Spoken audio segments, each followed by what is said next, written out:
Да, я могу. Конечно, ты можешь. Все, оқып. Ой. Сізге сұрау берсем болады ма? Например, ошибаться деген сөздерді андай тектөлүү гана сөздөргө коебуз да.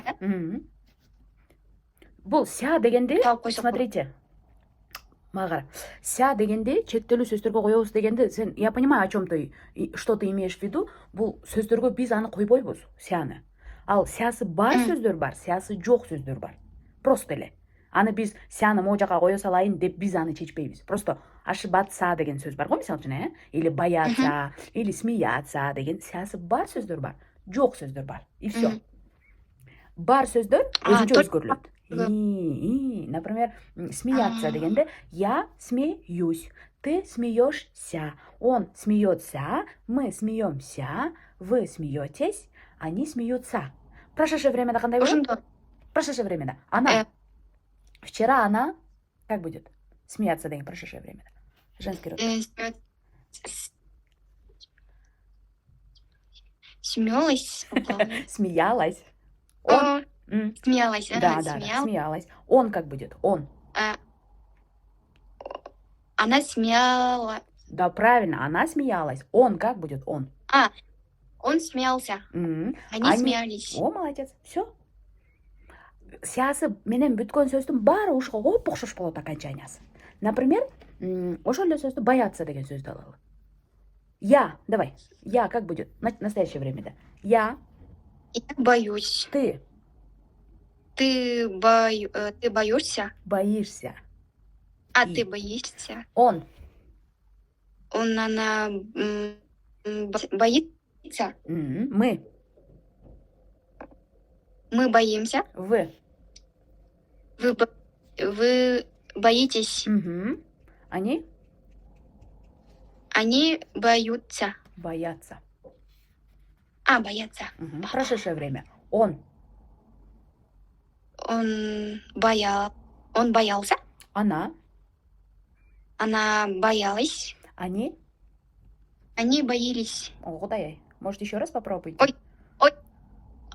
Они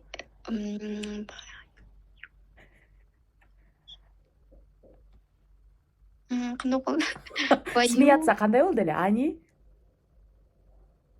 прошедшее время кандай болду? Жана жазадыңар го. Они смеялись болду эле. Да, они смеялись болду. Ошондо бояться прошедшее время кандай болот? Они боялись? Ой, молодец.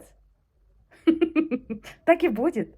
Они боялись. Вот, они боялись, они смеялись, они встречались и так далее. И все. Просто почему-то тамгаларды чуть-чуть путать эту атасың да? Мен күлүп жатам, ал күлүп жатат. Ооба. Мен күлүп жатам, ал күлүп жатат. Прошедшее времяда ал күлдү, сен күлдү, мен күлдүм. Биз күлдүк. Я могу. Мен кыла алам, ал кыла алат. Алар кыла алат. Я умею, мен билем. Могу, я могу менен я умею дегендин айырмасын байкадык, Хорошо. Точно. Там все окей? Баарына түшүндүм. Анан закрывать дегенди раз. Смотрите. Жетпей атабы? Азыр жеткиребиз. Смотрите. Например, вот эта крышка. Смотрим сюда. Вот эта крышка, да? Вот.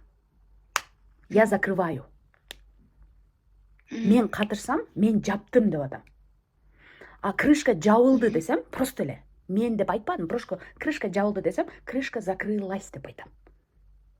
Или крышка закрывается деп айтам. Жабылды десем, или жабылат десем. Мен жаптым десем, я закрываю. Ся жок, я закрываю. А крышка жабылды или жабылат десем, просто эле. Могу крышка жабылат. Крышка закрывается. Жабылат. И мен катышып атам. Мен жаптым деп мен өзүмдү айтып атам. Мен жаптым. Же тиги жапты деп мен бирөө катышканда, я закрываю. Она закрывает. Мы закрываем. Вы закрываете. А если просто эле терезе жабылды или жабылат, терезе десек, анда окно закрывается или өткөн чакта окно закрылось дейбиз. Ось дейбиз, потому что окно среднего рода. Жеттиби? Дагы эле жетпей атабы. Точно айткыла, точно айткыла. Жетти. Например, в 9 часов Да. деп айтсак болот да? Да. Видите, магазин закрывается десек, как будто бы магазин өзүнөн өзү жабылгандай сүйлөйбүз да. Магазин жабылат деп айтабыз. Мен магазинди жабам деген жокпуз. Просто эле магазин саат 9-да жабылат. Кыргыз тилинде деле ошентип сүйлөйбүз да. Мен магазинди 9-да жабам дебейбиз, просто эле магазин 9-да жабылат дейбиз. Кыргыз тилинде деле ошентип сүйлөйбүз. Просто орус тилинде ошондой экөөнүн айырмачылыгы бар. Биз магазинди азыр жаап жатабыз. Например, мы закрываем магазин. Молодец, именно. Да. Биз жабабыз десек, или силер Вы жабасыңар болосуңуз, вы магазин или жолу магазин? Не.